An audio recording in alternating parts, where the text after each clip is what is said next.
अब हम आपको मित्रों दिल्ली के थानों में आतंकवाद विरोधी दस्ते का विश्लेषण करने जा रहे हैं, जो दिल्ली के हर इलाके में पुलिस की खुफिया आंख और खुफिया कान की तरह काम करेंगे, जिससे राजधानी पर किसी बड़े आतंकी हमले से पहले खतरे को पकड़ा जा सके। अभी तक आतंकवाद से जुड़े मामलों की जिम्मेदारी मुख्य रूप से एटीएस जैसी बड़ी एजेंसियों पर होती थी, लेकिन अब दिल्ली पुलिस चाहती है कि जानकारी सिर्फ ऊपर से नहीं बल्कि मोहल्ले और स्थानीय स्तर से भी संदिग्ध आतंकी गतिविधियों के इनपुट मिलें, जिससे उन्हें नुकसान से पहले रोक दिया जाए। आज आपको जानना चाहिए कि दिल्ली पुलिस को शहर के हर थाने में एक डेडिकेटेड, एक समर्पित काउंटर टेरर यूनिट बनाने की जरूरत क्यों पड़ी। ये काउंटर टेरर यूनिट यानी सीटीयू काम कैसे करेगी, उसमें शामिल ऑफिसर और जवान कैसे कम संसाधनों में दिल्ली पुलिस की ताकत को कई गुना बढ़ा देंगे। सबसे पहले आप समझिए कि हर थाने में काउंटर टेरर यूनिट बनाने का क्या फायदा होगा और सीटीयू के जरिए आतंकियों की किस रणनीति का जवाब दिया जा रहा है। मित्रों, हर थाने में विशेष ऑपरेटिव तैनात होने से स्लीपर सेल और कट्टरपंथी युवाओं की तेजी से पहचान हो सकेगी। इससे आतंक, गैंगस्टर गठजोड़ जैसे खतरों को शुरुआती स्तर पर रोका जा सकेगा।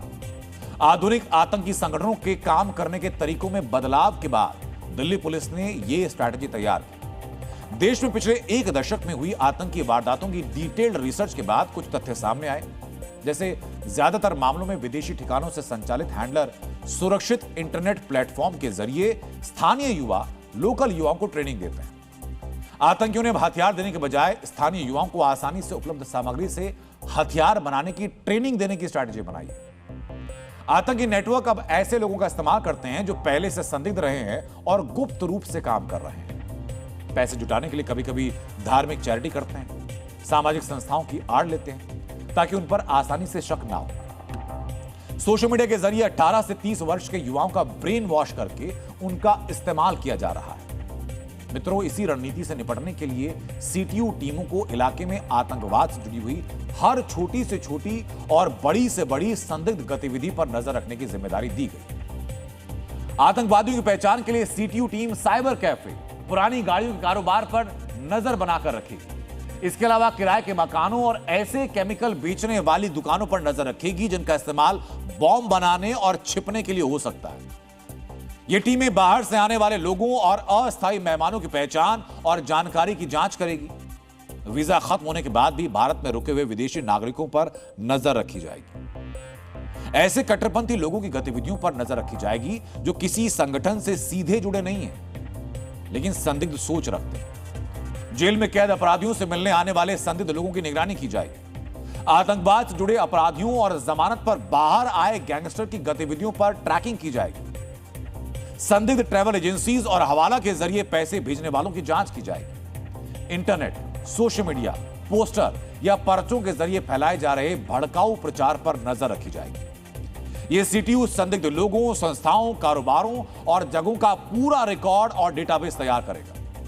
धार्मिक स्थल, पर्यटन स्थल और महत्वपूर्ण इमारतों को खतरे के हिसाब से हाई, मीडियम या लो रिस्क कैटेगरी में बांटा जाएगा। उन लोगों और संगठनों पर नजर रखी जाएगी जिन पर नक्सली संगठनों की मदद करने का शक है। ऑपरेशन सिंदूर के बाद दिल्ली में बढ़ते आतंकी खतरे को देखते हुए दिल्ली पुलिस कमिश्नर सतीश गोलचा ने एक इंटरनल सर्कुलर जारी कर दिल्ली के तमाम थानों के अंदर एक काउंटर टेरर यूनिट बनाने के आदेश दिए हैं, जिसका मकसद होगा कि ग्राउंड लेवल पर इंटेलिजेंस नेटवर्क को खड़ा करना। और इस टीम में खास तौर पर ऐसे पुलिसकर्मियों को रखा जाएगा जो सोशल मीडिया और साइबर सिक्योरिटी के एक्सपर्ट हो और जिनका मुखबिरों का तंत्र बेहद मजबूत हो।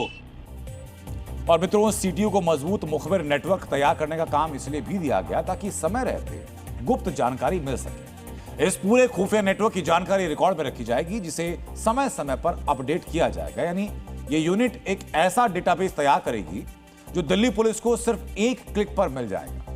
दिल्ली के हर थाने से सीटीयू कैसे काम करेगी, आज आपको यह भी जानना चाहिए। इसके लिए हर थाने के एसएचओ को सीटीयू टीम के लिए एक अलग और गुप्त ऑफिस तैयार करना होगा। इस टीम में एक सीनियर अधिकारी और एक 2-3 जूनियर कर्मचारी होंगे। यानी ये टीम बहुत लंबी चौड़ी नहीं होगी। आतंक के खिलाफ काम करने वाली इस स्पेशल यूनिट की पहचान गोपनीय, गुप्त रखी जाएगी। इसके लिए इन्हें कोई खास बैज, कोई नेम प्लेट नहीं दी जाएगी। इनकी कोई अलग यूनिफॉर्म नहीं होगी, यानी बाहर से देखकर कोई समझ नहीं पाएगा कि ये एंटी टेरर यूनिट के सदस्य हैं। और ऐसा इसलिए ताकि संदिग्ध इनकी पहचान ना कर सकें और ये चुपचाप जानकारी जुटा सकें।